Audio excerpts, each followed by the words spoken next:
Hello, I'm Paul McDonald, Senior Executive Director with the staffing firm Robert Half. The world is experiencing unprecedented social, economic, and business disruption as the result of the COVID pandemic, and the workplace is no exception. Almost every way companies operate and individuals work has dramatically changed and will continue to evolve over the coming weeks, months, and even years.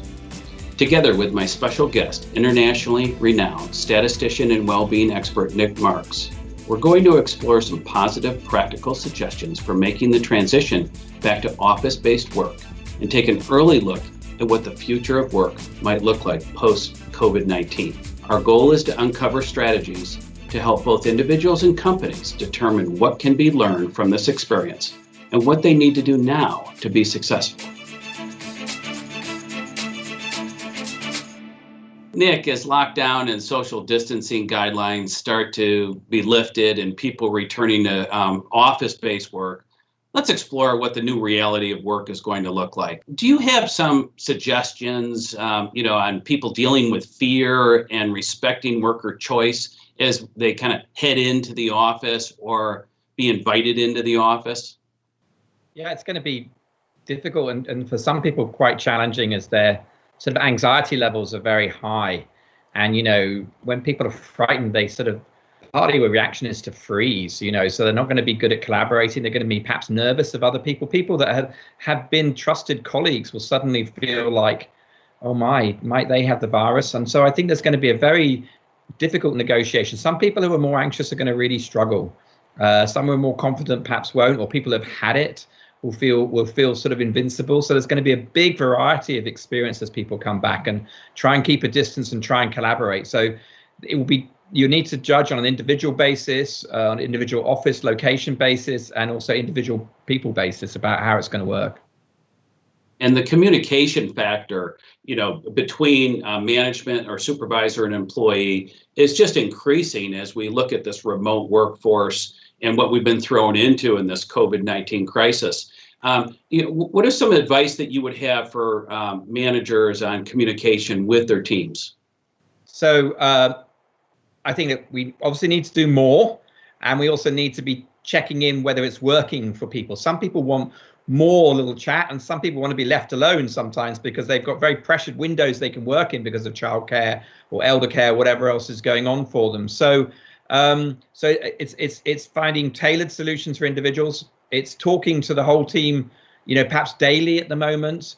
But you do have to watch out for too many people on a Zoom or Teams call. You can't really open up if there's too many people. So my rule of thumb is only have 4 people on a call if you want to be creative or collaborative, no more than that. If you want to have more than that, then you're basically what I call time sharing, where you're going around and asking individual people to share one at a time. And then that needs facilitating by the manager.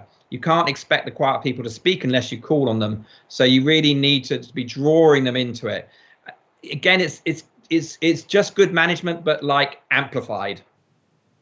Looking at some of the new skills that are needed by the employee or the worker, in addition to the management team, we talk about soft skills regularly and the need for soft skills to be effective in today's workforce. When you look at it, soft skills as it relates to, this new world order of technology, video conferencing, what are some thoughts that you would have on the importance of soft skills in this new world of remote work? I think even more, and it's sort of ironic, isn't it, really, that as sort of data and tech becomes more and more front and foremost, I think people skills become more and more, we need both of those things, people skills and tech skills. And the remote working accentuates even more. With remote, you've got to be much more intentional, much more deliberate. Those accidental collisions that happened where you could sort of manage by walking around and just checking on people, you can't do that anymore. So you really got to intentionally reach out. You've got to diarize talks to people, one-to-one talks, because you're not going to pick them up in the cracks between work at the water cooler or just when you see someone's chilled. You're going to have to do that more deliberately. So there's going to be more pressure on that, more structure to that. Let's take a look at further out on the horizon, Nick, and, what's COVID's legacy going to be? What's the new reality? What's the new normal going to look like in the workplace? And what can managers and workers be doing now to prepare for that? Well, I think that the very fact that employee well-being, employee mental health is front and foreground, I think is good, because it's always been a loss of productivity. It's always been a loss of creativity, a loss of collaboration. In fact, from our estimates, if you invest in an employee well-being program, you'll get 5 times return on investment in any year in terms of increased creativity, innovation, productivity, collaboration. So I think what it's going to do is it's going to make that more front and center, that people are going to take more notice of it. And in my opinion, that's a good thing. It's going to be a bumpy ride, and I think we're going to be here for quite a while, and everything's changing. Markets are changing, customers are changing, supply chains are changing. So what do we need to do? And I think the main thing is we need to really have an ear on the ground. We really need to listen well to our customers, listen well to our employees, listen well to our suppliers. In fact, I'd even suggest, you get a chief listening officer, someone that's going to really help coordinate that and do that in a great way in your organizations, to take that forward.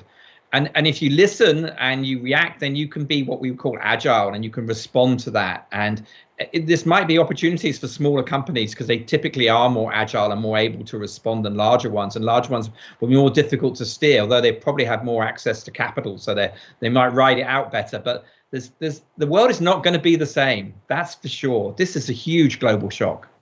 We need to be more tech savvy.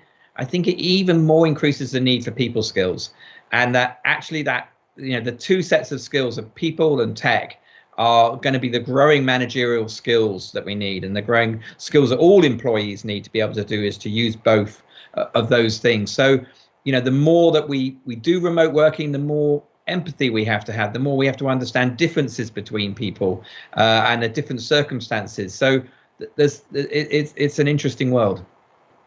You have companies that are willing to have employees work remotely. It brings down some geographic barriers that historically have been in place when recruiting individuals. So it's going to be interesting to obtaining talent, hiring talent remotely, but it opens up new frontiers for employers to go after workers. Yeah, I think you're entirely right. And we've also seen, in some ways, the future's come sooner than we expected. We had the gig economy going on, and quite a lot of people self-selecting into being freelance or doing piecemeal work. And obviously there's sometimes that they're forced into, but sometimes people are choosing it. And I think that a lot of people will quite like working at home, and they may choose to go freelance, and they may choose to do work in different ways, different rhythms a week. Maybe 3-4 day weeks will become more popular. It's going to be a huge shakeup, and that's before we even think about other things which we know are coming as long-term trends like AI and other things. So there's multitude of things coming, and what I do think is that there's a possibility that people will be freer, possibility that they'll be able to work in ways they more want to, and if employers can go with that, they will actually get more out of people, because when people choose how they want to work, they work better. So there are possibilities of sunshine after the rain, sort of thing. We hope today's insights proved interesting and helped provide an early look at what COVID-19's legacy could be when it comes to where and how we work, both now and in the future. Kudos and special thanks to Nick Marks for joining me from London today for this discussion, which we hoped has provided some positive, practical suggestions on how we can all continue to adapt and manage our way through this turbulent time. Please don't hesitate to contact us here at Robert Half if you have questions or would like additional advice or support. In the interim, please stay safe and well. Bye for now.